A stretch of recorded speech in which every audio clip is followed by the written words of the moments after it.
When Willis O'Brien choreographed the battle between a giant ape and a Tyrannosaurus rex in 1933, he pushed stop-motion animation to its absolute limit. It remains a defining milestone in cinematic history. Decades later, director Peter Jackson pushed the action away from a flat, static arena. He envisioned a chaotic, high-speed brawl tumbling down a vertical environment. The escalation required Kong to fight not one, but 3 massive predators simultaneously, all while falling through a dense, collapsing jungle. Simulating that many massive, dynamic bodies interacting at high speed threatened to shatter the rendering systems available in the early 2000s. The hardware was built for controlled, rigid assets, not unpredictable organic collisions. Executing this sequence required the team at Weta Digital to write entirely new software architecture, to simulate millions of hairs, calculate internal light scattering, and enforce collision physics. The designers deliberately avoided rebuilding a standard Tyrannosaurus.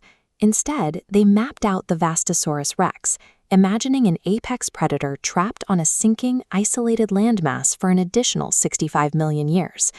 This diagram compares a standard T-Rex to the resulting V-Rex mutation. The thick, armored hide and a mouth packed with crooked, misshapen teeth serve as the biological markers of severe generational inbreeding. For Kong, the designers used real silverback gorillas as their baseline to build an aging, exhausted survivor covered in deep battle scars and matted fur. Actor Andy Serkis provided the motion capture data. His performance injected the digital wireframe with the specific, weight-bearing locomotion and desperate defensive postures of a real primate. By building these creatures with flawed, aging, and mutated anatomies, the animators established a physical reality with life-or-death stakes before the fight even began.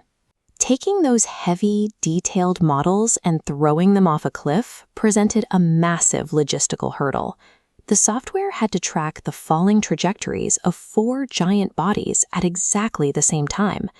To build the chasm itself, the production shot physical miniatures, combined with 2D painted backgrounds and lush 3D foliage. When the combatants get tangled halfway down the drop, the environment had to react. Thick vines and rocks were simulated to stretch, crumble, and snap under thousands of pounds of tension.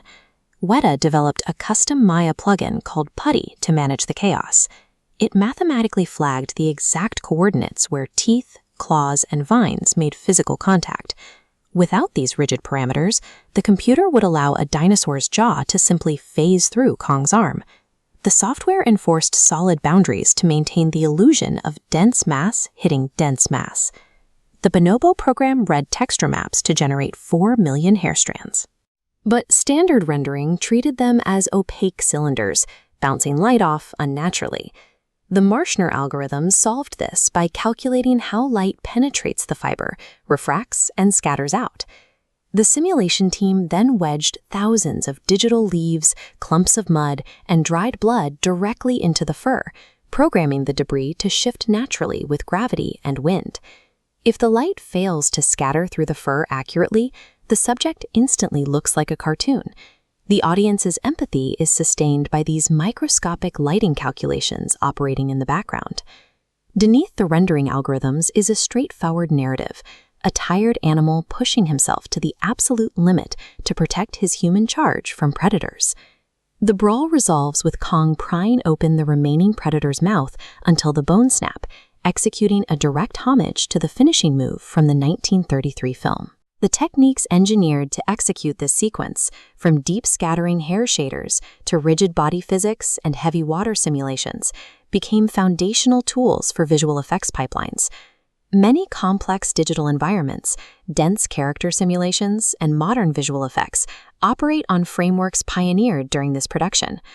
By marrying heavy mathematical problem-solving with strict biological rules, the team proved that digital characters could carry the grit and physical weight of classic cinema.